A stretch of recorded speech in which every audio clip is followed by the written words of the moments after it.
ایک دور تھا جب ہم خیبر پختونخوا میں صرف اور صرف خودکش دھماکے دیکھتے تھے، بارود دیکھتے تھے، گولیاں دیکھتے تھے. پھر وہ دور ختم ہوا، لیکن یہ 22 سال مسلسل ایک پورا ہمارا جنریشن تعلیم سے محروم رہا ہے، چاہے وہ ہماری بہنیں ہوں چاہے ہمارے بھائی ہوں. پھر 2018 سے لے کر 2022 تک ہم نے امن دیکھا. عمران خان صاحب کی حکومت تھی، پاکستان کے لیے پالیسیز بن رہی تھی، پاکستانیوں کے لیے پالیسیز بن رہی تھی. امن آیا ہوا تھا، خوشحالی تھی، ترقی ہو رہی تھی، جی ڈی پی گروتھ کر رہا تھا، امپلائمنٹ بڑھ رہی تھی، غریب کا احساس تھا اس حکومت میں.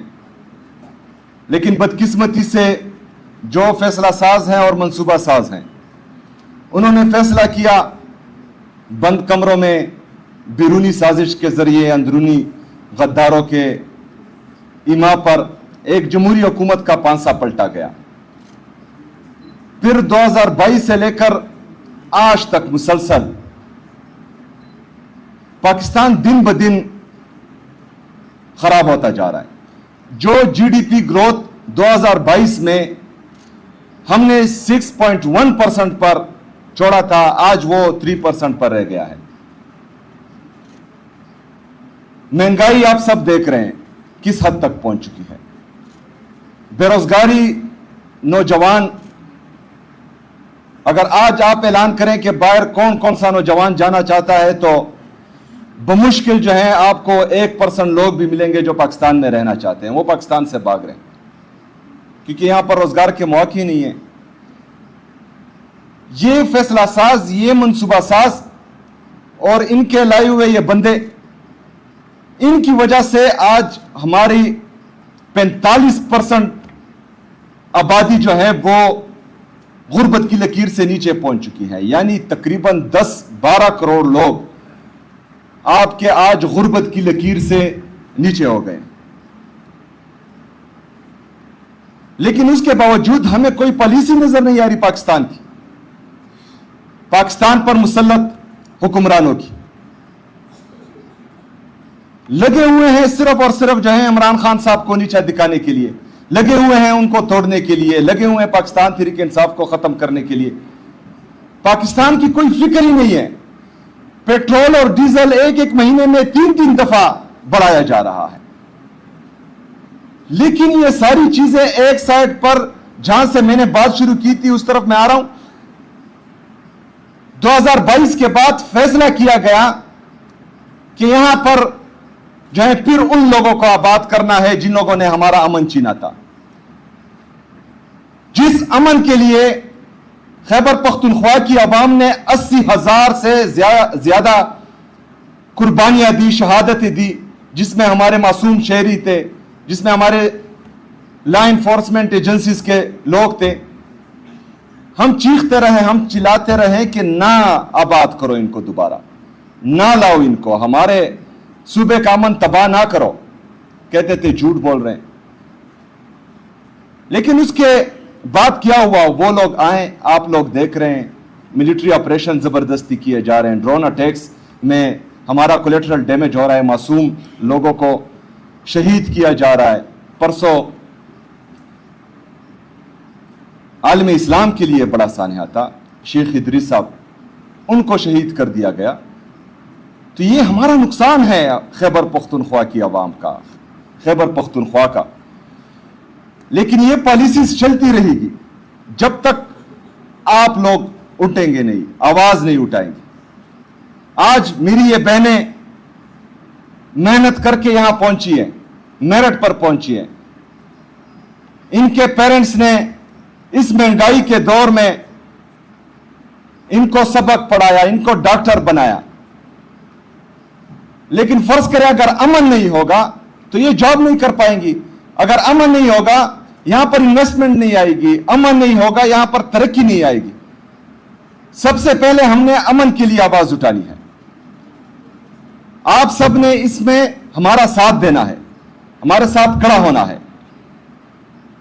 میری یہ ذمہ داری ہے کہ میں انشاءاللہ تعالی ہماری ان بہنوں کا خیال رکھوں گا, اور میں آپ سے وعدہ کرتا ہوں کہ انشاءاللہ تعالی جس طرح ابھی میں نے آتے ہی 2400 ڈاکٹرز کو بھرتی کا اعلان کیا ہے, اور انشاءاللہ وہ میرٹ پر ہوگا, جس میں کیپیبلٹی ہوگی جو میرٹ پر آئے گا انشاءاللہ تعالی اس کی بھرتی ہوگی, جو میرٹ پر نہیں آئے گا وہ رہ جائے گا. اسی طرح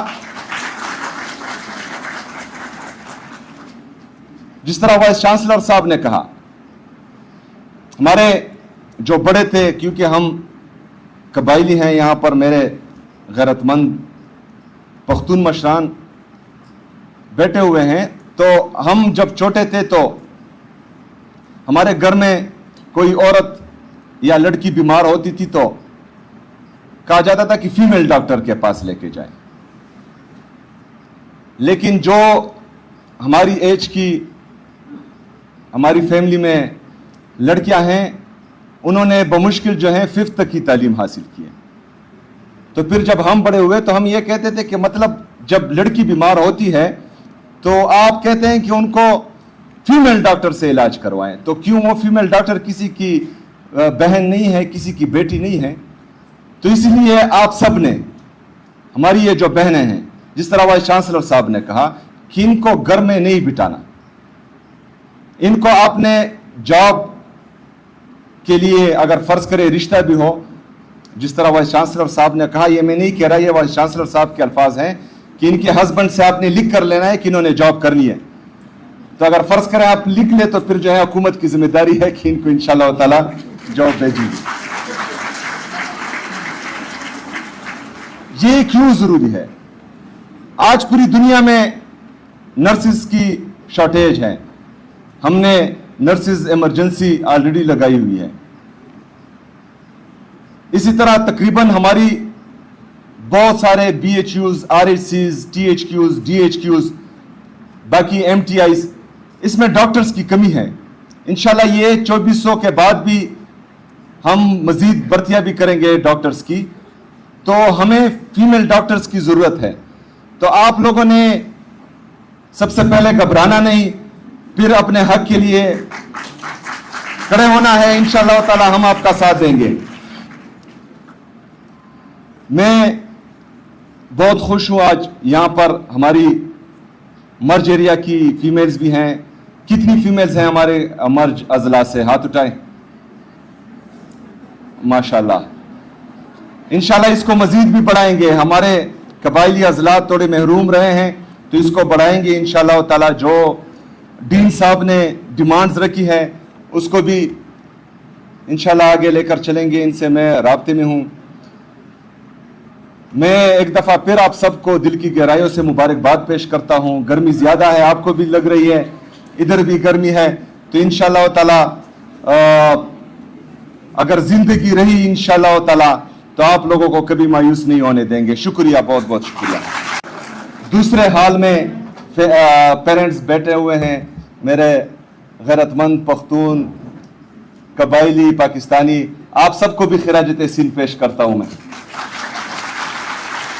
بھائی ڈین صاحب, وائس چانسلر, کے ایم یو کا پورا سٹاف, ہیلتھ ڈپارٹمنٹ کا پورا سٹاف, ہمارے صحافی برادری, میرے خیبر پختونخوا کی غیور بہنوں, ان کے پیرنٹس, سب کو السلام علیکم ورحمۃ اللہ وبرکاتہ. ندمنا ډیر ما یکونه میخي دی لای خو خاینا ما یکونه. میں آپ تمام جتنی بھی میری بہنیں ہیں ان کو دل کی گہرائیوں سے مبارکباد پیش کرتا ہوں. اور مجھے آج آپ سب پر فخر ہے. ایک دور تھا جب ہم خیبر پختونخوا میں صرف اور صرف خودکش دھماکے دیکھتے تھے, بارود دیکھتے تھے, گولیاں دیکھتے تھے. پھر وہ دور ختم ہوا, لیکن یہ 22 سال مسلسل ایک پورا ہمارا جنریشن تعلیم سے محروم رہا ہے، چاہے وہ ہماری بہنیں ہوں چاہے ہمارے بھائی ہوں۔ پھر 2018 سے لے کر 2022 تک ہم نے امن دیکھا، عمران خان صاحب کی حکومت تھی، پاکستان کے لیے پالیسیز بن رہی تھی، پاکستانیوں کے لیے پالیسیز بن رہی تھی، امن آیا ہوا تھا، خوشحالی تھی، ترقی ہو رہی تھی، جی ڈی پی گروتھ کر رہا تھا، امپلائمنٹ بڑھ رہی تھی، غریب کا احساس تھا اس حکومت میں۔ لیکن بدقسمتی سے جو فیصلہ ساز ہیں اور منصوبہ ساز ہیں، انہوں نے فیصلہ کیا بند کمروں میں بیرونی سازش کے ذریعے اندرونی غداروں کے ایما پر ایک جمہوری حکومت کا پانسا پلٹا گیا۔ پھر 2022 سے لے کر آج تک مسلسل پاکستان دن بدن خراب ہوتا جا رہا ہے۔ جو جی ڈی پی گروتھ 2022 میں ہم نے 6.1% پر چھوڑا تھا، آج وہ 3% پر رہ گیا ہے۔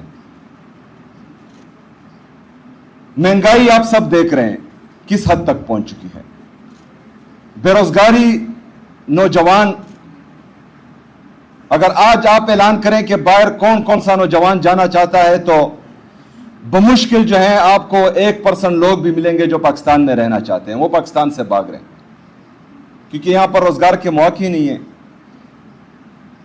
یہ فیصلہ ساز، یہ منصوبہ ساز اور ان کے لائے ہوئے یہ بندے، ان کی وجہ سے آج ہماری 45% آبادی جو ہے وہ غربت کی لکیر سے نیچے پہنچ چکی ہے، یعنی تقریباً 10-12 کروڑ لوگ آپ کے آج غربت کی لکیر سے نیچے ہو گئے۔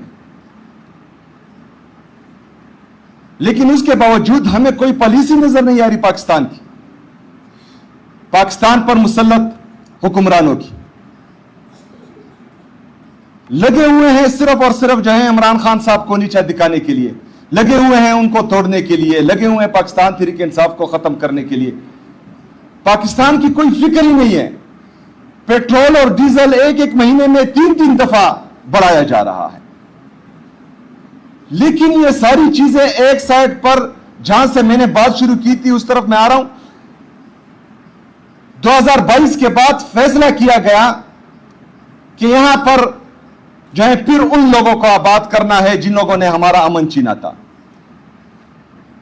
جس امن کے لیے خیبر پختونخوا کی عوام نے 80,000 سے زیادہ قربانیاں دی، شہادتیں دی، جس میں ہمارے معصوم شہری تھے، جس میں ہمارے لا انفورسمنٹ ایجنسیز کے لوگ تھے۔ ہم چیختے رہے، ہم چلاتے رہے کہ نہ آباد کرو ان کو، دوبارہ نہ لاؤ ان کو، ہمارے صوبے کا امن تباہ نہ کرو۔ کہتے تھے جھوٹ بول رہے ہیں، لیکن اس کے بعد کیا ہوا؟ وہ لوگ آئیں، آپ لوگ دیکھ رہے ہیں، ملٹری آپریشن زبردستی کیے جا رہے ہیں، ڈرون اٹیکس میں ہمارا کولیٹرل ڈیمیج ہو رہا ہے، معصوم لوگوں کو شہید کیا جا رہا ہے۔ پرسوں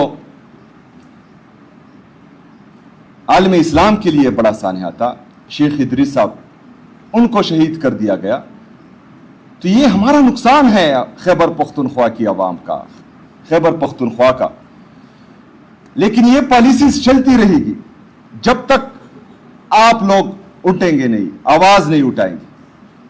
آج میری یہ بہنیں محنت کر کے یہاں پہنچی ہیں، میرٹ پر پہنچی ہیں، ان کے پیرنٹس نے اس مہنگائی کے دور میں ان کو سبق پڑھایا، ان کو ڈاکٹر بنایا۔